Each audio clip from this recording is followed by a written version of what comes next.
ನಮಸ್ಕಾರ ಮಿತ್ರರೇ. Hobby gardening and collection ಈ ಚಾನಲ್ನಲ್ಲಿ ನಿಮಗೆ ಮಗದೊಮ್ಮೆ ಸ್ವಾಗತ ಬಯಸ್ತಿದ್ದೇನೆ.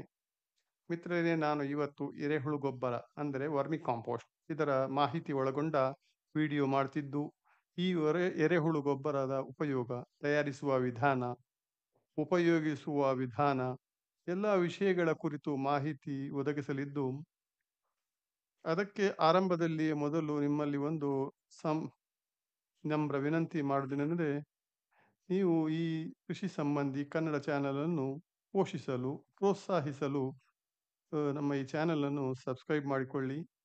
ಹಾಗೆ ಈ ಈ ನನ್ನ ಮಾಹಿತಿ ನಿಮಗೆ ಉಪಯುಕ್ತ ಎನಿಸಿದಲ್ಲಿ ಲೈಕ್ ಮತ್ತು ಶೇರ್ ಮಾಡಿಕೊಳ್ಳಿ. ಇನ್ನು ಅಂತ ಕರೆಯುತ್ತಾರೆ, ನಿಜವಾಗಿಯೂ ಇದು ಸತ್ಯ. ಎರೆಹುಳು ಮತ್ತು ತಾನು ಏನು ತಿನ್ನುತ್ತದೆಯೋ ಅದನ್ನು ಜೀರ್ಣಿಸಿ ಹೊರಹಾಕುವಾಗ ಕನಿಷ್ಠ ಪಕ್ಷ 5ರಿಂದ 7 ಪಟ್ಟು ಹೆಚ್ಚು ಪೋಷಕಾಂಶಯುಕ್ತವಾಗಿರುತ್ತದೆ. ಮೊದಲೇ ಹಟ್ಟಿ ಗೊಬ್ಬರ, ತರಗಲೆ, ಹುಲ್ಲು ತಿಂದು ಹಾಕುವ ಡಿಸ್ಚಾರ್ಜ್ ಎಷ್ಟರ ಮಟ್ಟಿಗೆ ಪೋಷಕಾಂಶಗಳನ್ನು ಒಳಗೊಂಡಿರುತ್ತದೆ ನೀವೇ ಊಹಿಸಿಕೊಳ್ಳಿ. ಇದರ ಒಟ್ಟಿಗೆ ಎರೆಹುಳಿನಲ್ಲಿ ಬರುವಂತಹ ಬೆವರು ಕೂಡ ಗೊಬ್ಬರದೊಂದಿಗೆ ಸೇರಿಕೊಳ್ಳುವುದರಿಂದ ಗೊಬ್ಬರದಲ್ಲಿ ಗಿಡಗಳಿಗೆ ಬೇಕಾದಂತಹ ಎಲ್ಲ ನ್ಯೂಟ್ರಿಯೆಂಟ್ಸ್ಗಳು ಅಂದರೆ ಮೈಕ್ರೋ ನ್ಯೂಟ್ರಿಯೆಂಟ್ಸ್ ಕೂಡ ಒಳಗೊಂಡು ತುಂಬಾನೇ ಉತ್ತಮವಾಗಿರ್ತದೆ.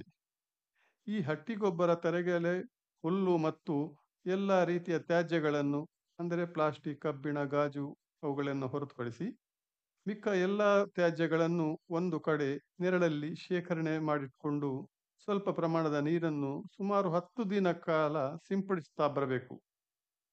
ಕೊಳೆತ ಈ ಮಿಶ್ರಣವನ್ನು 3 ಅಡಿ ಅಗಲದ, 1.5 ಅಡಿ ಎತ್ತರದ ಹಾಗೂ ನಿಮಗೆ ಅನುಕೂಲ ಆಗುವ ಹಾಗೆ 8ರಿಂದ 10 ಅಡಿ ಉದ್ದದ ಮಡಿ ಅಂದರೆ ಬೆಡ್ ತಯಾರಿಸಿ, ಬೆಡ್ಗೆ ನೆರಳಿನ ಮತ್ತು ಇರುವೆಗಳ ಬಾಧೆ ಇಲ್ಲದಂತೆ ವ್ಯವಸ್ಥೆ ಮಾಡಿಕೊಂಡು, ಅದಕ್ಕೆ ನೀವು ಮೊದಲೇ ತಂದಿಟ್ಟುಕೊಂಡಂತಹ ಎರೆಹುಳುಗಳನ್ನು ಸಮ ಪ್ರಮಾಣದಲ್ಲಿ ಬಿಡಬೇಕು.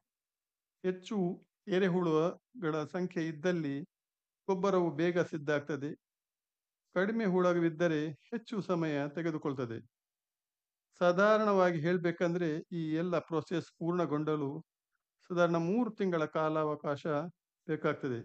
ಈ 3 ತಿಂಗಳು ಈ ಬೆಡ್ಗಳಿಗೆ ವಾತಾವರಣವನ್ನು ಅವಲಂಬಿಸಿ ನೀರಿನ ತೇವಾಂಶವನ್ನು ಕಾಪಾಡಿಕೊಳ್ಳಬೇಕು.